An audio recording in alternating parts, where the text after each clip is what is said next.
বন্ধুরা, আমাদের রমজানকে কেন্দ্র করে অনেক ইফতারের আইটেম আমাদের সামনে থাকে। আমরা কি জানি রাসূল করিম সাল্লাল্লাহু আলাইহি ওয়াসাল্লাম ইফতার কতটুকু করতেন?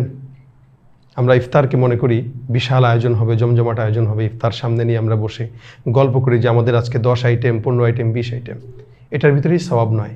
রাসূল করিম সাল্লাল্লাহু আলাইহি ওয়াসাল্লাম 3টি খেজুর, কখনো 1টি খেজুর, কখনো শুকনা খেজুর, কখনো ভিজা খেজুর, কখনো শুধুমাত্র পানি দিয়ে ইফতার করেছেন।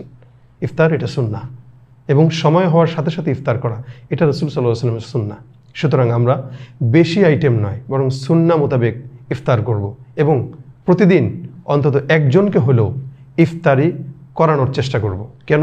আপনি যাকে একটু খেজুর দিয়ে হলেও যদি কাউকে ইফতারি করান, আল্লাহ পাক ওই ব্যক্তি যতটুকু রোজা রাখার সওয়াব পেত আপনার আমলনামায় ততটুকু সওয়াব বাড়তি দান করবেন। তার মানে আপনি দুটি সওয়াব পাচ্ছেন, একটি আপনার নিজের রোজার, আর একটি অপর ভাইকে ইফতার করানোর জন্য ওই তার রোজার সওয়াবটাও পেয়ে যাচ্ছেন। সুতরাং আমরা ইফতারটাকে সুন্নাহ মোতাবেক করব এবং ইফতার অন্যকেও করার চেষ্টা করব।